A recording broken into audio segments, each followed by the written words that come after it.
Professor Jonas? Yes. Hello. Hey, thank you for getting back to me so quickly. I appreciate that. Of course. I'm a really big fan. I'm flattered that you emailed thank you. me. Once I saw the photos that you sent, I knew exactly what cases that you were studying. Wait, how would you know what cases I was looking at? The symbol that you sent me isn't a pentagram.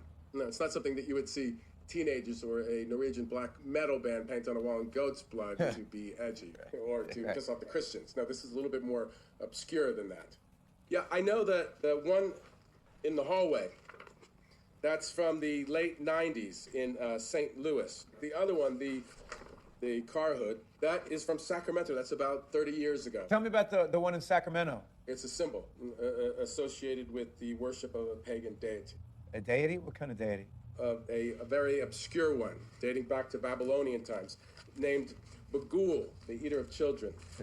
Did you say eater? Yes, of children. Thank you, Jessica. The crimes that you're dealing with, they all have the element of a missing child, correct? Yes, yeah. That's correct. Well, Bagul eats children. Now, the fragments of stories that have survived, they all revolve around him needing the souls of human children to survive. Now, each story involves a different way that he lures or tricks these children away from the physical world and traps them in his own netherworld, and he consumes their souls over time.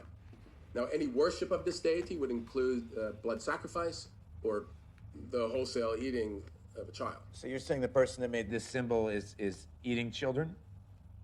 Well, that would fit the stories. Now, of course, the few times that this symbol has shown up, none of the crimes have been related in any way to any of this. And so this might be more of a cult initiation rather than, the actual actions of any one man.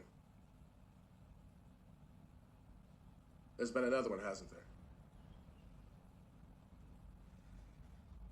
I think so, yes. Tell me everything you can.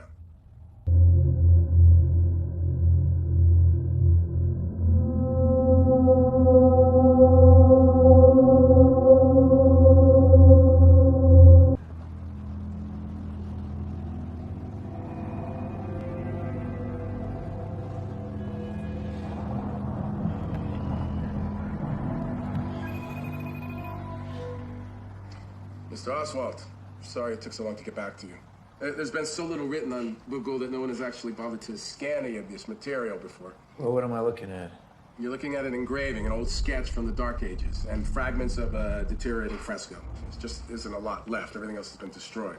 Why? Well, superstition. Early Christians believed that Bagul actually lived in the images themselves and that they were gateways into his realm.